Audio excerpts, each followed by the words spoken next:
Special thank you to Seed and Stone Cidery and Lucky Buzz Meadery for sponsoring the show today. They help to make this show possible and supply us with the occasional beverage when we're out there. They've got 10 taps full of meads and ciders made right there in-house. They've also got all sorts of awesome events going on, including an open mic almost every single Thursday where you can come out and show your musical talent. So all you songwriters out there, stop out and grab a cider or a mead and tell them that the Songwriters Couch and the Patrick Joanne Band sent you. Again, Seed and Stone Cidery right here in Rochester, New York. Go out and visit them and let them know we sent you. Thanks, guys.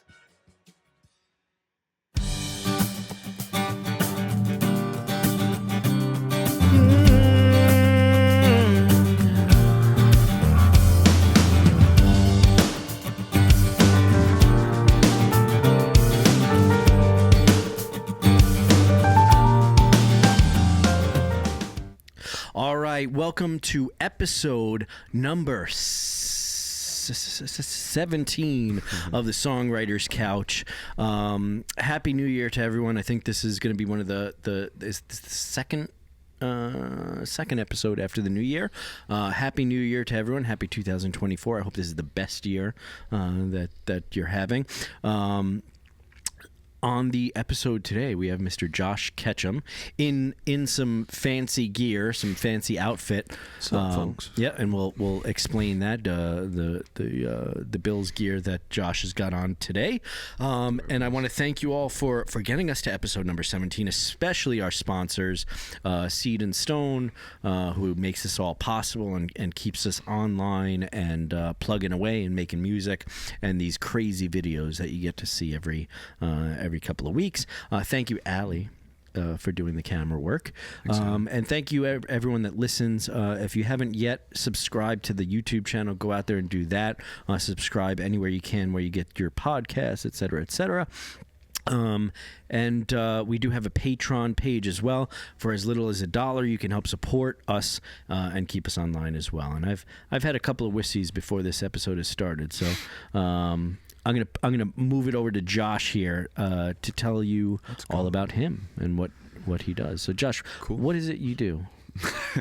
What is it you do, Patrick? But yeah, my name is Josh Ketchum. I am a guitarist, vocalist, regularly gigging in Rochester, New York, / the general upstate New York area.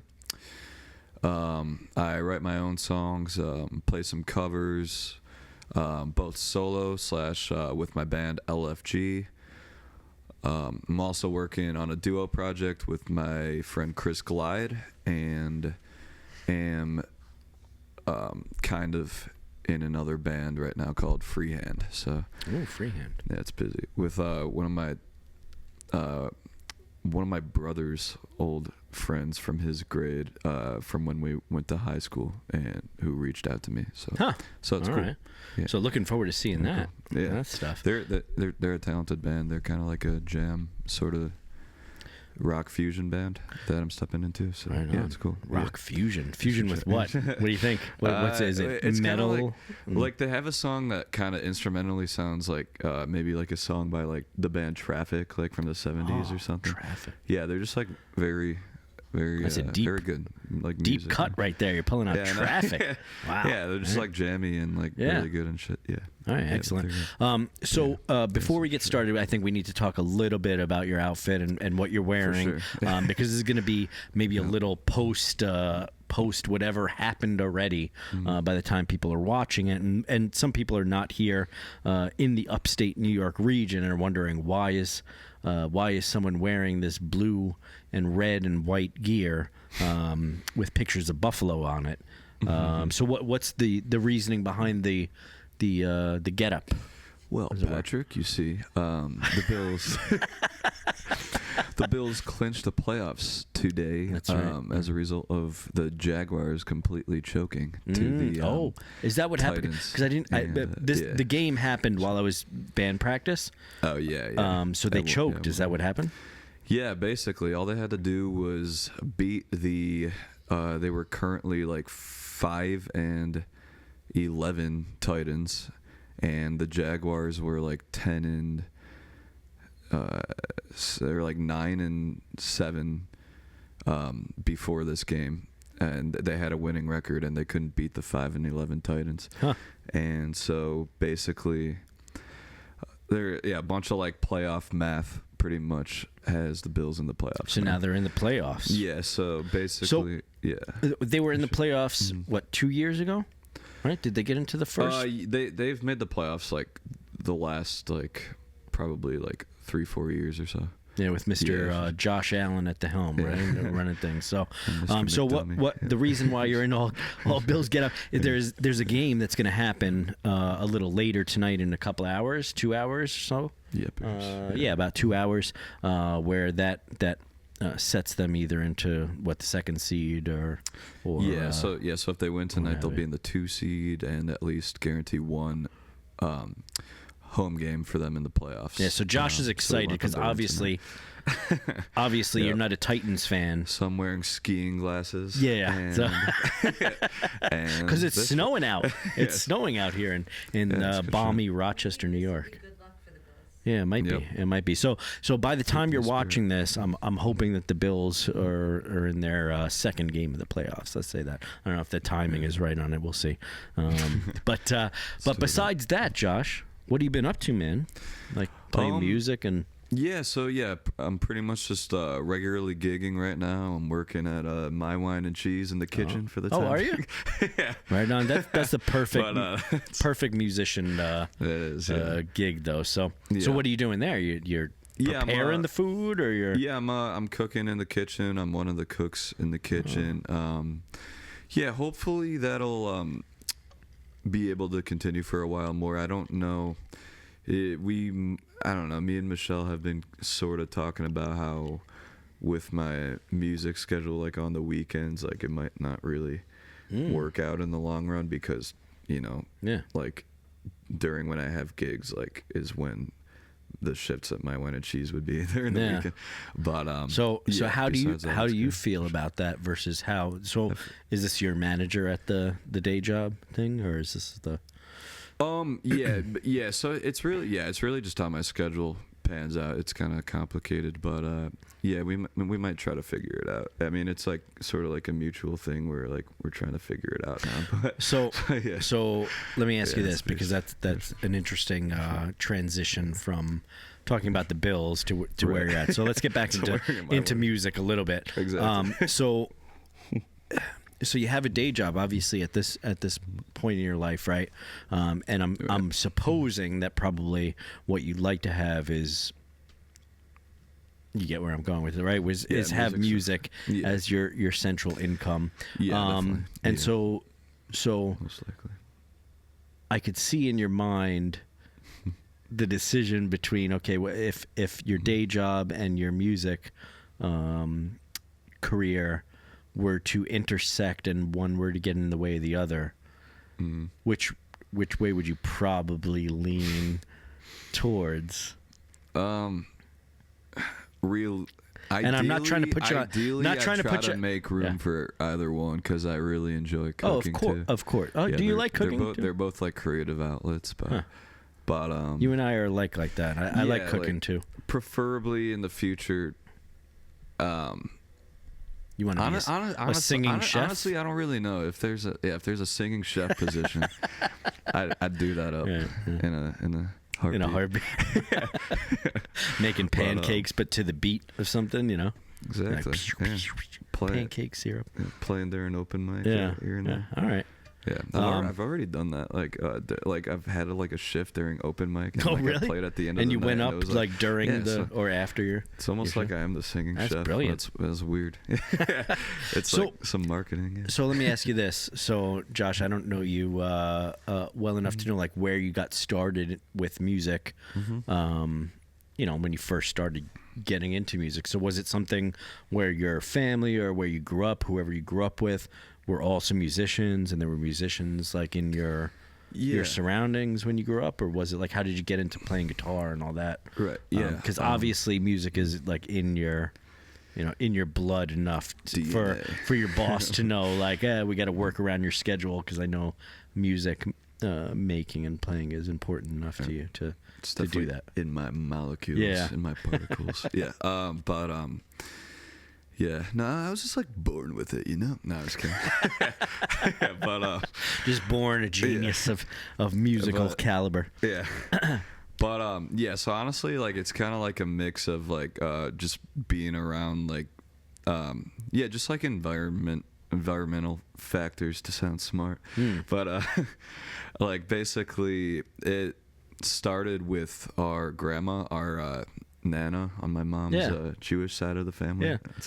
That's why I call my great grandmother was Nana. Yeah, she was a beast. Yeah, but yeah, she was actually a beast on the piano. Like she could. She was probably like the best piano player I've seen in my life. Tickling the old ivories, huh? Like what kind of music did she play? Did she do like gospel, or was she like real like? She was like oldies, honky tonk. Yeah, sort of honky tonk. Yeah, like really. Vibes and stuff like that. Yeah. Foot stomping honky tonk music. Yeah. Like I don't know the name of this song I'm thinking of, but like she would play this one song that was like, I'm eating my coffee and I'm drinking my meat. You're making me crazy. Oh my! That's a great. Is that one she wrote, or is that something that I don't really know. It was like on. I like that. I'm gonna have to look that up on Spotify. Yeah. Actually, don't ever download anything on Spotify. How about Apple Music? We'll go Apple Music or YouTube or. Bandcamp's the best for returns on like if you're selling some stuff, but you don't know whether or not she wrote it or was just some old time. It might have been a cover, but I honestly have no idea. She might have. Or was it a commercial for like meat back in the day or something? You know, like she. Like back in the 50s and stuff. Yeah, there was all those like jingles that they wrote. Yeah, it was like coffee / meat commercial. Folgers coffee and sardines for breakfast. You know, they had all those like olden time things, wallpaper and stuff. Maybe it was just like a commercial for like a dry aged like coffee rub steak. You know, delicious. I don't think they did the coffee rub steak back then though. So that's funny. So she coffee dry. What were you gonna say, Allie? Oh, is it? Milkman. Well, I think that's a version of it. Is it? Okay. Oh, she like rewrote the lyrics to Frasier. The theme song to Frasier. No, it's a riff. Yeah. No, fair enough. Yeah. So, your grandma was playing piano, but then how did you end up getting into it? Like, was your and we sort of just had those like music in the family. Like she was always like playing whenever she visited, which was like a lot since she was like a Jewish grandmother, you know. Yeah. But so my mom's also she also plays piano and sings. So yeah, it Did you sing like with her as a kid? Actually, sometimes at nursing home gigs and stuff like that. Huh. Yeah, we would like sing God Bless America at the end of her gigs and stuff like that before. What did she play guitar? Or no, you said piano, right? Yeah, she plays piano. So how did she get a piano though into the nursing homes? Or they just had most of or a lot of them have it at least, just have like a piano there. But so like I don't know, like I started taking piano lessons when I was like in elementary school and I stopped maybe in middle school. But I really wasn't really into music until I started playing guitar. Like once I really met a lot of my closest friends to this day. When we moved to Connecticut, and I met those friends, and I feel like we're gonna be talking about these origin stories for a while. Aren't we? Yeah. This is what I want. I want to know, like what got you to the point you're at now. You know. Right. Yeah. Exactly. So pretty much, when we moved to Newtown, Connecticut, during like intermediate school / middle school, they had like an intermediate school for like 5th or 6th grade, and then middle school for 7th and 8th. So I met one of my good friends, Robbie Laporta, and like, one of the first like family friend hangouts we had, like since like, our families are still friends to this day, and like our families just kind of began like that. we had just like a kid's guitar that like he started like playing, and we were just like young back then, and like me and my brother were like, whoa, like Robbie's really good. Yeah. And so pretty much like I don't even really remember like talking about it any further, but my mom was just like, okay, Josh, if you really want to play guitar, you can quit. you can take Quit guitar lessons. pianoing. She said you could take guitar lessons, but you got to promise me you have to keep on playing piano. And I'm just like, Did you lie? Did you lie to your mom, Josh? It's okay. On national television right now, did you lie to your mom, Josh? Did you lie to your mom about continuing to take piano? Yeah, quite possibly. But you see, I didn't even ask her to start taking guitar. She was just like, if you really want to take it. Oh, she like, okay. She like I didn't say you into say it? that, but Fair enough. sure, yeah. All right, so you started taking guitar lessons. Yeah. But it's such a different Right. instrument. Do you feel like you were able to bring the piano, what you've learned from piano into that? Or do you feel like you kind of threw all that out and started from the beginning again with guitar? Well, like probably towards the beginning, I just threw it all out and learned guitar. But like the more you get into like the whole groove of things and really get into guitar and stuff, and if you take like music theory in high school or whatever, you really start to like realize like how things, I don't know, like match up on keys and guitar and sort of like how they're pretty much just try to play the same chords. I Yeah. guess.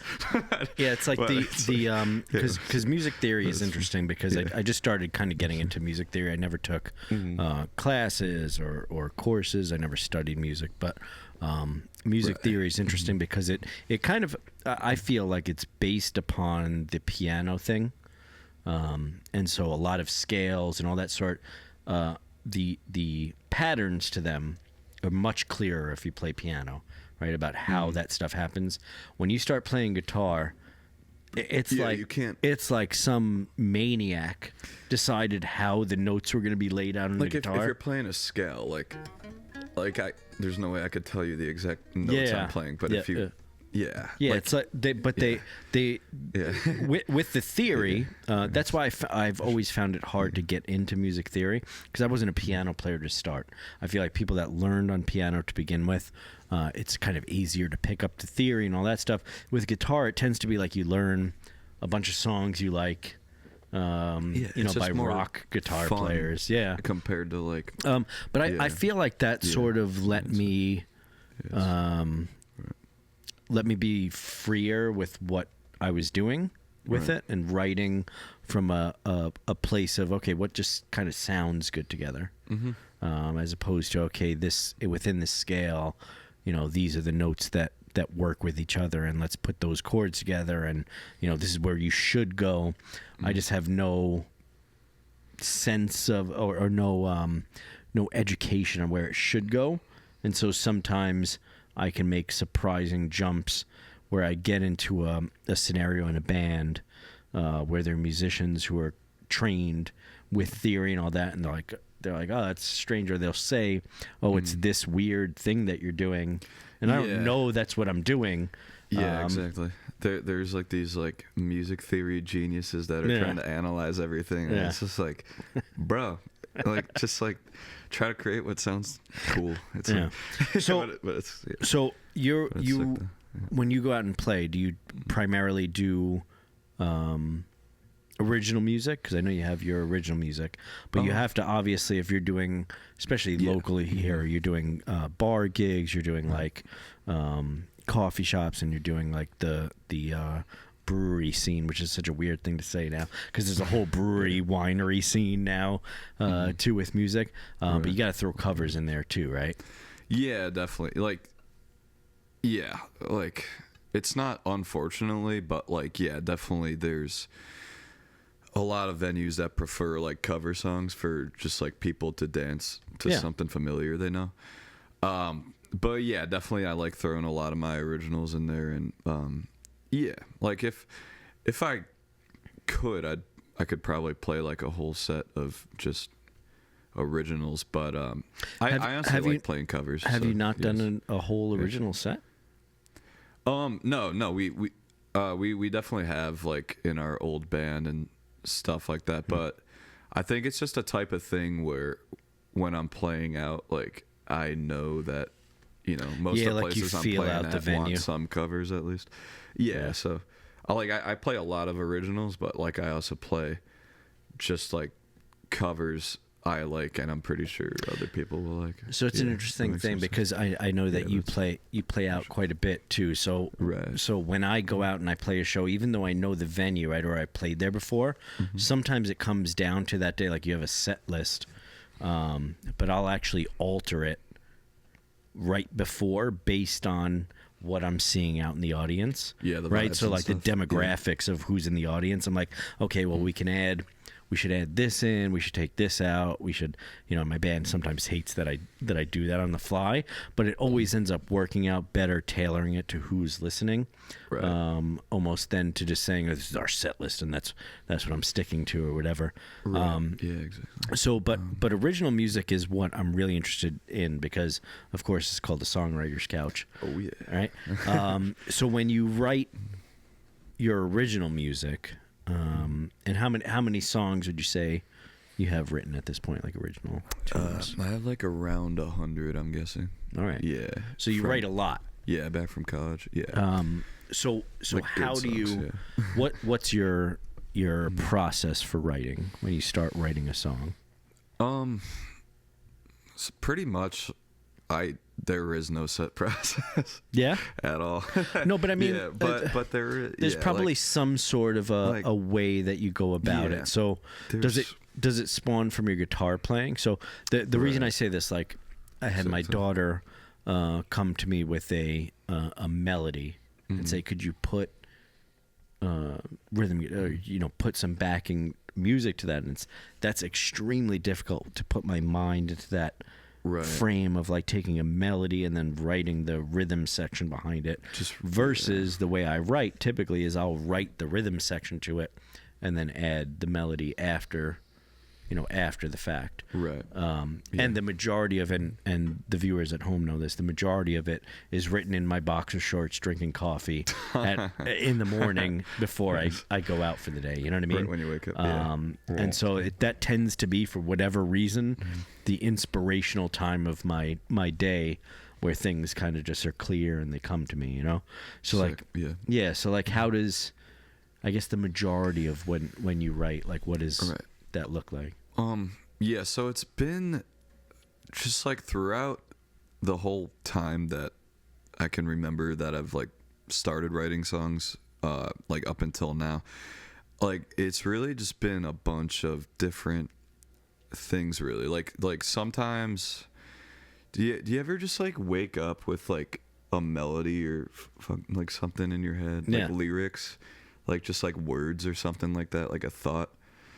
Like, it's just sometimes like I can just like write that down, like record it if I'm like cognizant enough to wake myself up and so just record. Do you hum it into into like voice memos or something like that?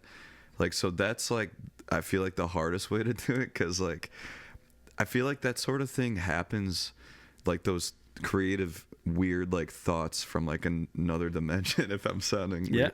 But like they happen either right when you're about to fall asleep, or like right when as like you're waking up or about to wake up. So it's like as it's like when you still when you're still in that like dream state a little bit.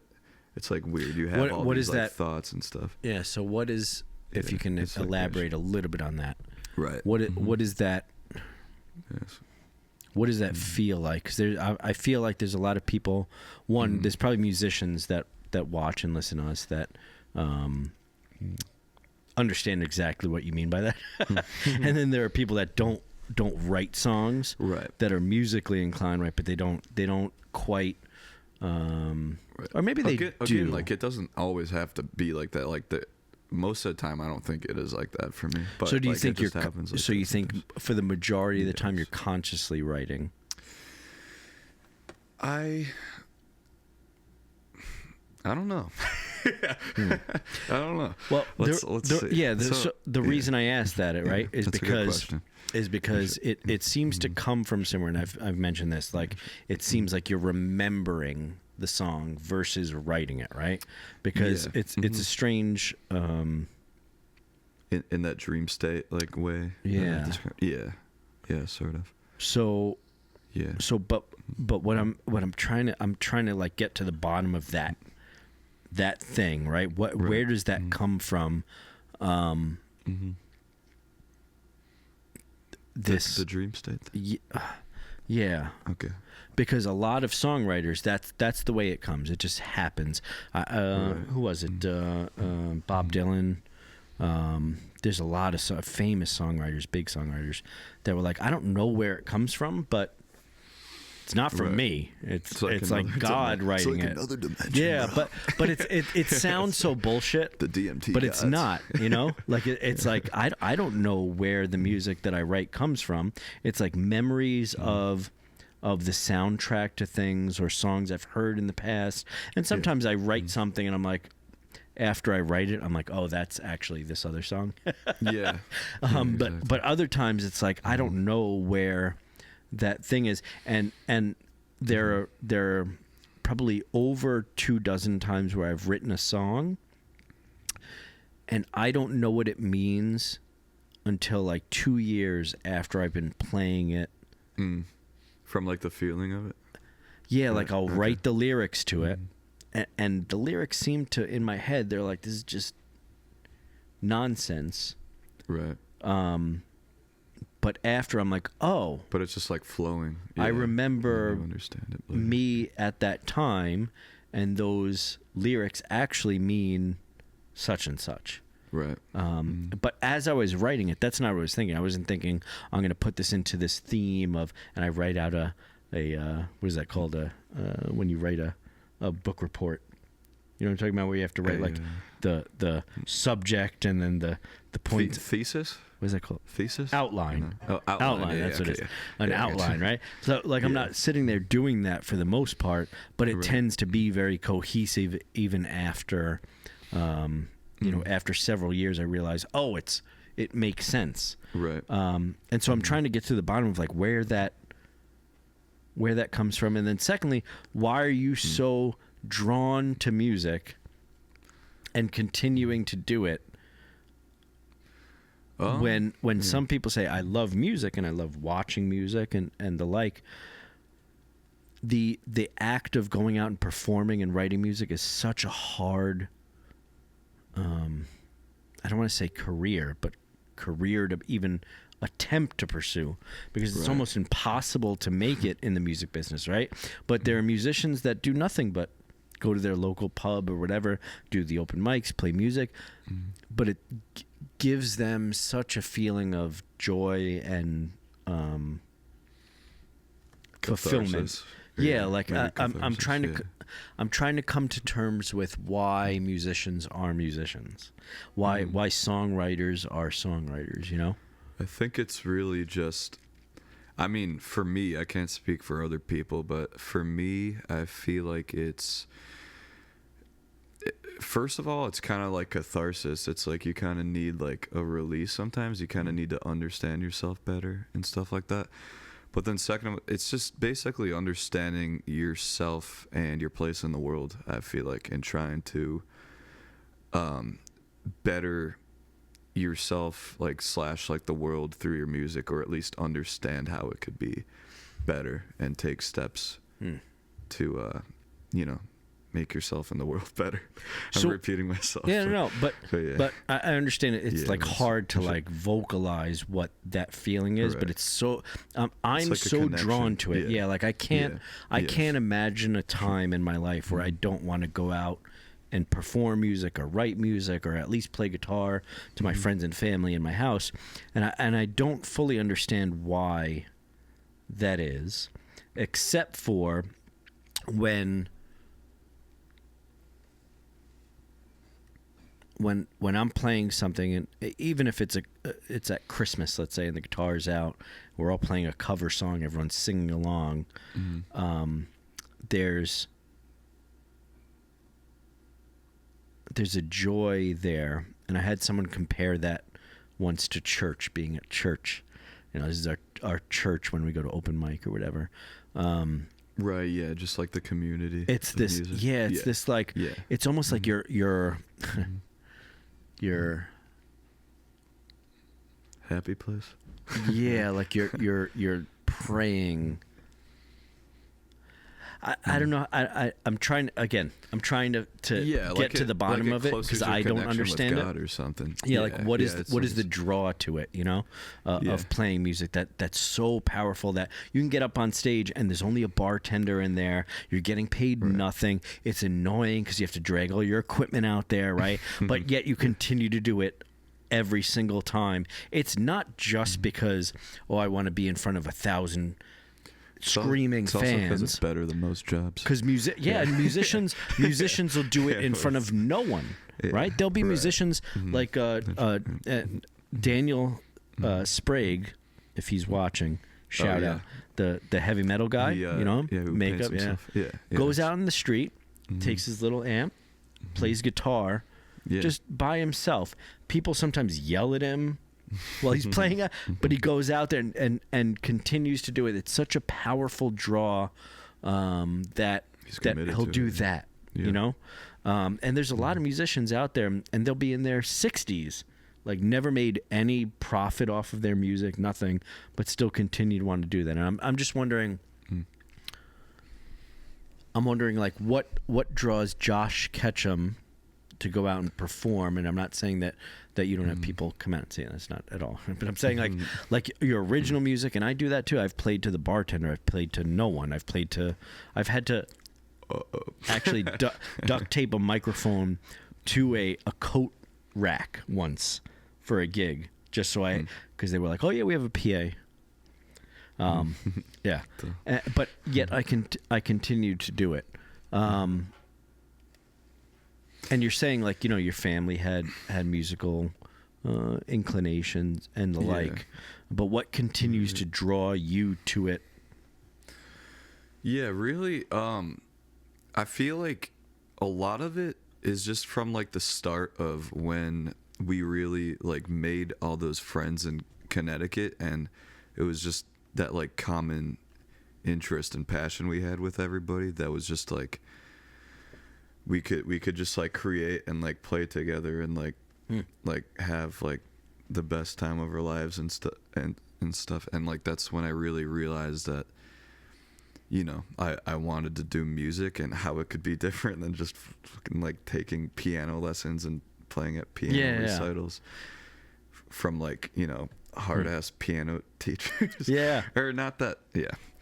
No, I get what you're saying. Piano teachers are usually harder than. So is it the connection with teachers, other musicians maybe to some extent that like draws you to it? So like I've noticed that's a real yeah, it's just that like community like sense of like belonging, I guess. Yeah, I mean, I guess, yeah.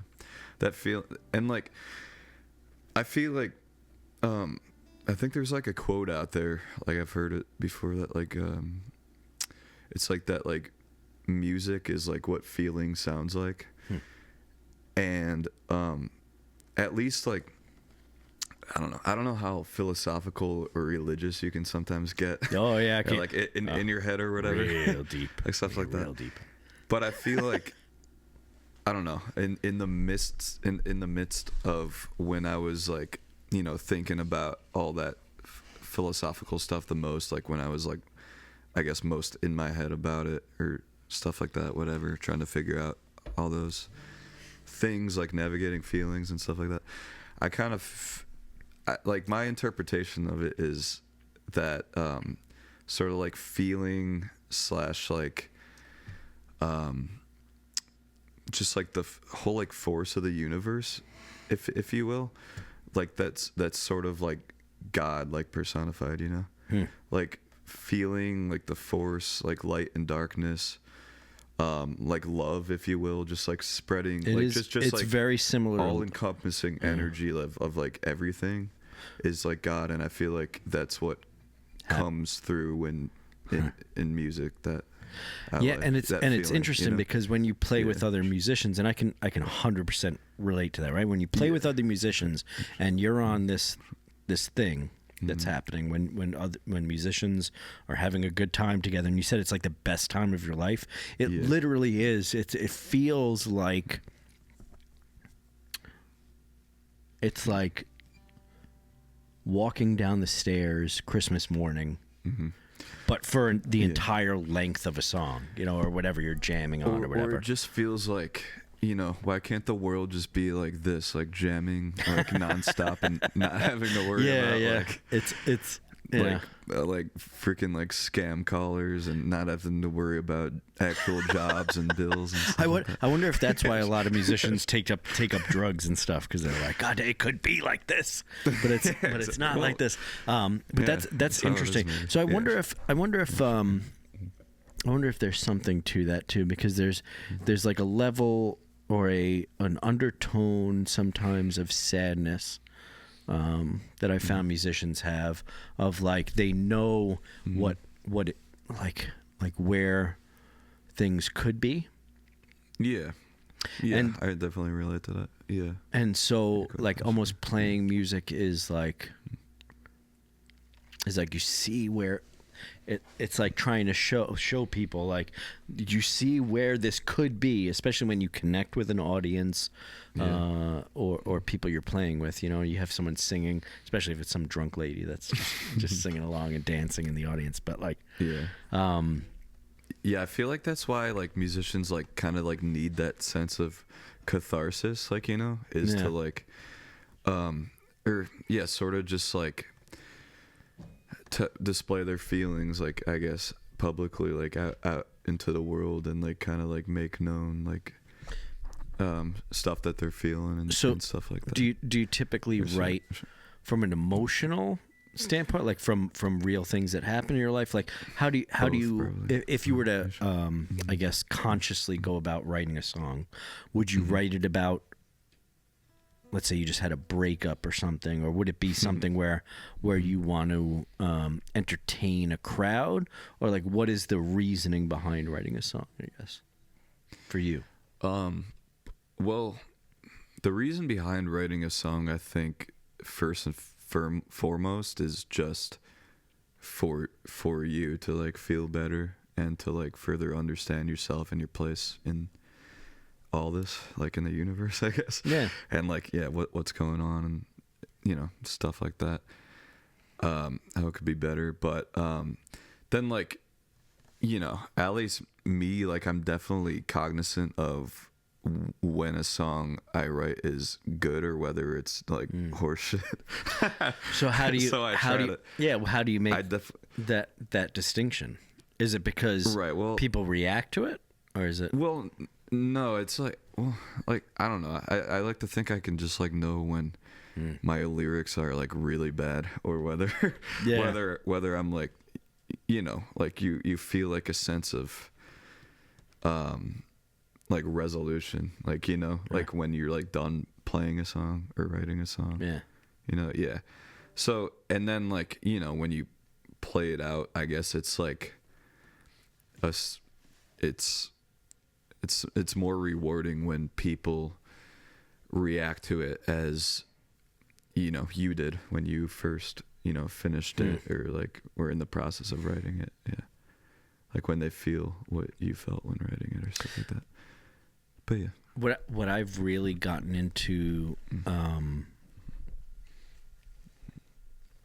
lately, so I've written kind of faster songs, like songs that people can kind of dance to, that sort of thing, or get down to, or whatever you want to call it, right? Get jiggy with it. But I've had some feedback in the last maybe year and a half, like a lot of your songs are kind of slow, and like the songs I've been writing recently, you know. Those sons of bitches. Yeah, those like slow, sad, really like I guess dark, but not really. They're just they're just songs, you know. Mm-hmm. But I've played them live, and even though if you listen to them, you sit there with your headphones on, you just listen to them by yourself, you might be like, oh, this is just a sad song. I can't imagine this being played in front of a huge crowd, because they're not going to dance or whatever. But then I go out and I play those same songs in a setting like a winery or a brewery or whatever, and everyone is silent and just like, right. It's as if like, yeah. I don't care whether or not I'm entertaining you. I'm just going to show you my insides here, so to speak. Well, like, yeah, in a song, and I've just recently been able to like see that happening in a crowd when I'm playing a new song, an original song that I've written, and it's sad and it's deep, and people can kind of like relate to it. Okay. I can see it in their eyes, and at the end, it takes them like 3 to 4 seconds before they realize, oh, I got to like react as an audience member and start clapping instead of just staring like at what's going on the stage, you know? Yeah, like definitely your goal as a musician, I feel like, isn't just to write songs that make people dance. I mean, if you do, then that's great and everything. But like, yeah, you're ideally gonna have songs like that, but you're also gonna have songs that like really speak to people, and like they're gonna, you know, really feel it, and you know, get as just like lost in the song, I guess, as you did when you were listening to that. Who were when you were growing up, who were your influences? Like, what are your favorite things to listen to? Like, if you were going to sit down and have a good cry, Josh, you know, a good cry, and listen to Tori Amos, and you know, just cry, get a good cry out, you know, like what? No, but not a cry. But like, what would you listen to? So I'll give you mine. Mine, I really dig like Pink Floyd, The Wall, obviously, Dark Side of the Moon. Those are some of my favorite albums. You've cried to Pink Floyd? No, not cried. Oh, okay, I got you. Okay. But I love like just going into the album. Right, you know what I mean? Like closing my eyes, having headphones on, or having it playing in a room, and just laying there, darkness. Like let the music kind of take you into where they were at. Yeah. Like, what's your because I would assume anyway that there's music like that for you that got you emotionally attached to I want to do that. Well, definitely, you know? Definitely. I feel like the only songs that have ever made me cry are like, you know, like the song like "Live Like You Were Dying" by Tim McGraw. And Allie likes that. Yeah, that's a great song. That I mean. Yeah, just for songs that make you cry. And then for some reason, All I Want for Christmas Is You sometimes makes me cry. We're actually just singing that, as a matter of fact, today. And then Happy Christmas, War Is Over, sort of. And why that song? I don't know. Just because it's like really like real, and it makes you like think like, you know, what are you actually like doing during like Christmas if it's all about like spreading like peace and like cheer and everything, if there's actually like real world like problems going on and stuff. Like it was well, it's like who wrote that? John Lennon. Yeah. Wait, not a big songwriter. The Beatles. Yeah. So that band was amazing. Having two, I mean, Paul McCartney and then John Lennon in one band, like having two songwriters of that. Like besides like just songs that make you cry, like like Beatles, what inspired you to be like, I want to make people feel like I just felt. Like the Beatles were definitely like a main influence to me, just like of how just like simple it can be just to like sit down and write a song, like come up with some chords, and like really not all the time, but the main thing I try to do is really just write like a fairly simple chord progression and lyrics that are is followable, a word that you can like easily follow along. And like I really just try to write like the simplest songs I can, and try to like just make the melody very interesting. I guess like just good. So that's like memorable, I guess. That in particular is something the kind of rule that I follow when I write songs too. In a way, Yeah, like, don't overthink, you know. Yeah, I don't. Because I want to be playing. Let's say if it's a chord progression or whatever, something that's easy to kind of catch on to, and even melodically, something that's easy to. Oh, I know what's happening, right? So that the most people can follow along with you, and this is why the Beatles were so brilliant, and some people don't give them credit. Same thing with Nirvana.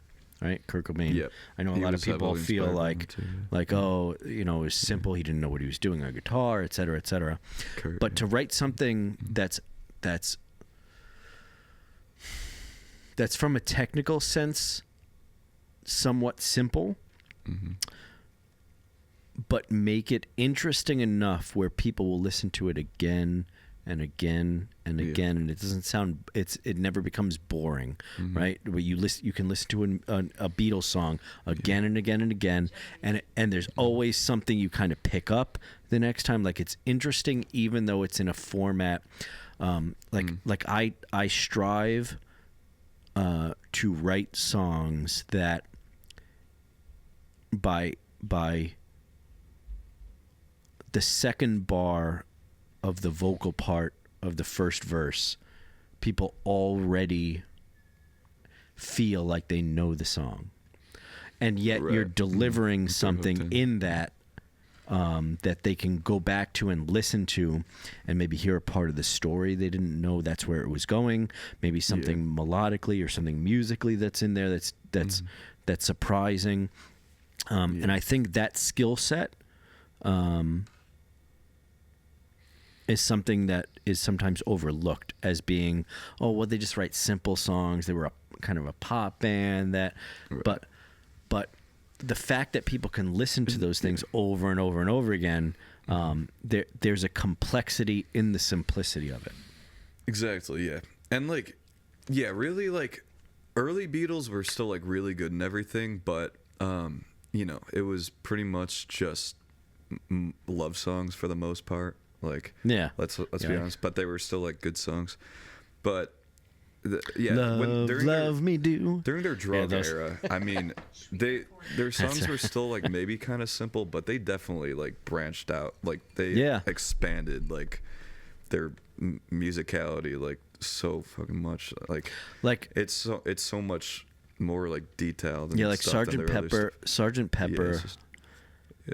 Was Sgt. You know, I don't think people realize how out of the ordinary that album was. You know, nowadays, like kids now are like, oh, the Beatles, they're not that great, and Nirvana, not that. But at the time, and if you're a musician, I feel like you appreciate them more a little bit of what they're doing, because you need to make it commercially viable so that the most people will listen to it, but then interject complexity behind it. Yeah. So it like follows it up. Like, it's a simple melody to just sing along to, and it's almost like religion. Pretty much. It's almost like the Bible, right? There's these simple stories and all this sort of thing, right? And there's the simplicity of the religion. And you could be like, oh, it's just silly stories, it's ghost stories, blah, blah, blah. But there's a lot of complexity behind it that's almost hidden in the simplicity of it. Yeah. And that's what I strive to do as a songwriter. And it sounds like that's kind of what your goal is, I guess, with your songwriting too. To pretty much. Yeah. Like one of our other friends in this band, Space Casino, we played in from when we lived in Newtown, Connecticut, and during our college years, like our guitarist in that band, Ben Riley, like he is just like insane at coming up with the most like complex like guitar parts and like everything like that. Like, you're like, how does someone even like come up with this? But I'm definitely not good at that. Like I pretty much just try to, I guess do exactly what you were talking about, I guess, sort of. I mean, sometimes it ends up being like kind of complex, but for the most part, I feel like a lot of my songs are just like simple chords and then like lyrics that like you really need to like think about sometimes. Hopefully, like so. For instance, I have a new musician in the band that plays some interesting instruments, but he's like, "Oh, that's like a polyrhythm that you're doing there," and I was like, "I don't know what that is. I don't know what that is, but no, I do know kind of what that is, right?" But I was like, "Oh yeah, it's interesting that you would like specify the musical, technical phrase for that." Right.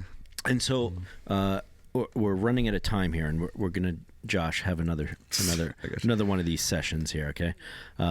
If you want to come back and be on the show again, sure. But let's do it.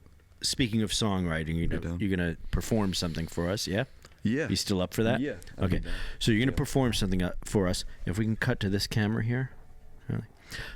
So before we do that, he's going to tune up. He's going to get himself situated microphone-wise and all the like. But for God's sakes, people, subscribe. No, really. Subscribe, like, comment. All that kind of interaction really helps with the algorithms, and we really appreciate everyone that's been watching and listening lately. Thank you again to Seed and Stone for sponsoring us and doing all the things that they're doing musically here in Rochester. We really appreciate it. And for everyone that's out there that wants some merch, again, that is out there. I think the links are already there. You can get some hoodies, some hats, and the like. So please do that too, because that helps continue our goal of bringing awesome songwriters, whether it be underground or above ground, to your conscious space. And so, without further ado, I think we're gonna move it over to Josh Ketchum. Cool. Performing something. Josh, what's the name of this song you're going to do here? Yeah, this song, I think I'm going to play for you. This one is called The Light Is Gone. The Light Is Gone. So like maybe we'll talk about it afterwards, yeah. Right, yeah, sure. Yeah, that sounds good. Josh. Is this in a good position? It is, yeah. Cool, it is. Josh Ketchum, everyone. All right, might get a little screamy and it might max out a little bit, but we'll see. Yeah. All right, here it is. Cool.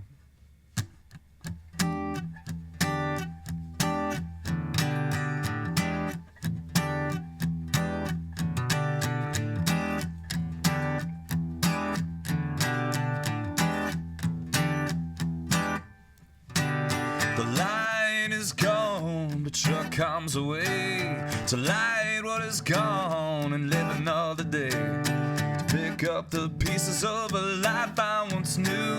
I learned to undo and to start anew. The light is gone, but don't say goodbye. Just put your hands together and slowly touch the sky. Bring back a piece of mind and piece of soul, and the pieces will want to be gone. Oh, my soul, it's really got to go. It's been far too long since I had some control. I've taken all the time in my life to find time, perfecting and practicing the art of getting by. It's taken so long, I know, but I got to let go. Lord, don't you know? God is great, God is good. Thank you, God, for this news. It's so never do. Hey, you wanna jam with me?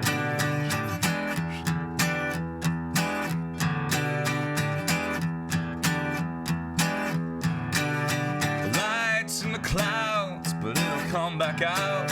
So don't you worry, I'm thinking out loud. But you think for 1 second that you're not enough. Cause baby, you're as tough as nails, and that's on God. I'm feeling so much better, growing stronger every day. Now that my will to get back has gone away. Ever since I expressed what I felt in myself, I've laid my cruel intentions to rest upon the shelf. It's taken so much time, I know, but I got to let it go. Lord, don't you know?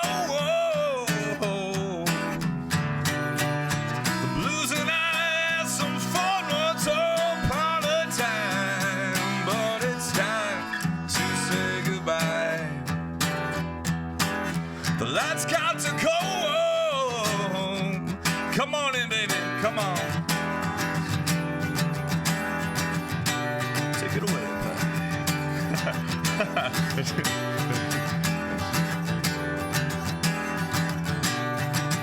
I really gotta take a piss right now.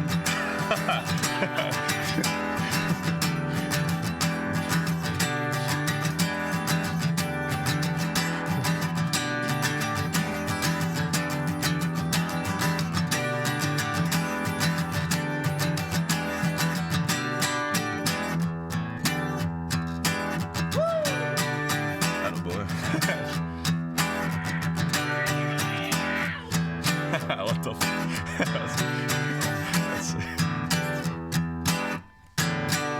The light is gone, but don't say goodbye. Just put your hands together and slowly touch the sky. And bring back a peace of mind and a peace of soul. And the pieces will once again become whole. The hole in my soul, it's really got to go.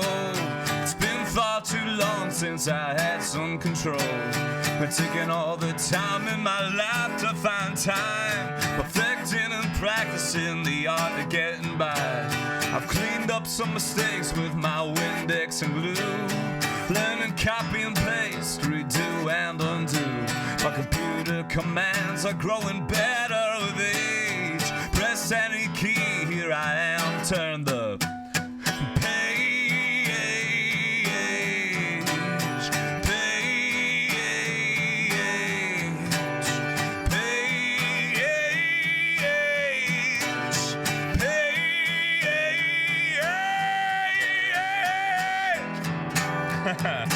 next one. Hey.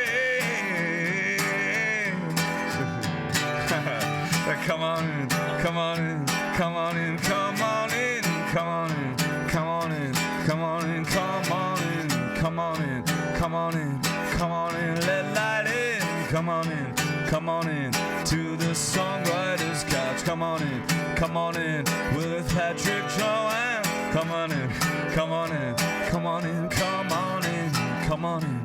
Come on in, come on in, come on in, come on in, come on in.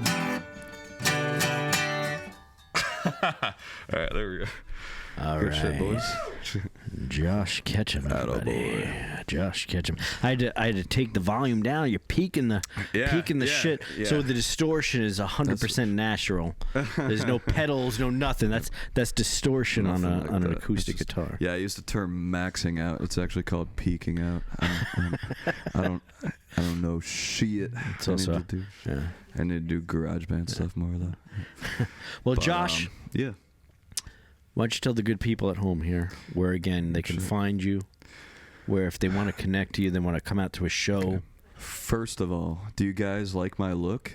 Reply in the comments. Oh, look at you being social media savvy. I like it. But second of all, yeah, where can they find me? Yeah, you guys can find me gigging about in Rochester basically all the time. Since my Facebook was temporarily banned. Oh, which so you can't find me on there now. But wait, yeah, we gotta get into this. All right, I got you.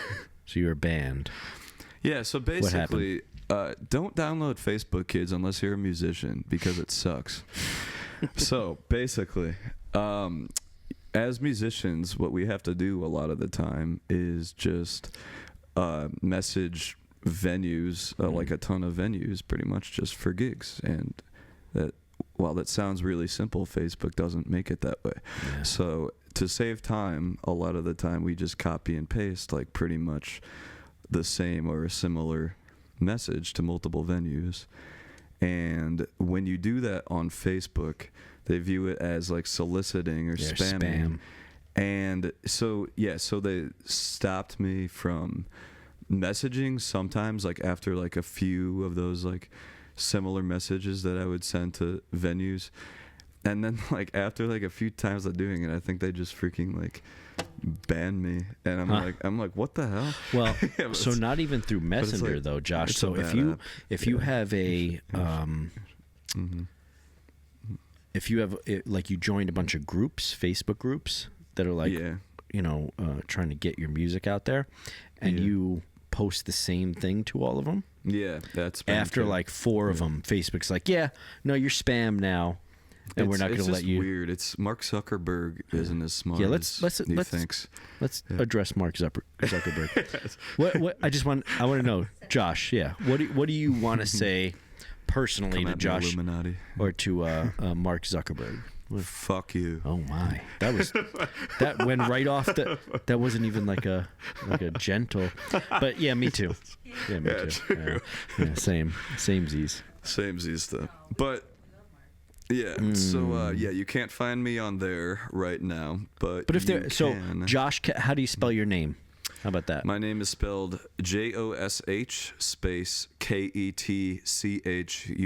So Google Josh Ketchum, Rochester, New York. Yeah.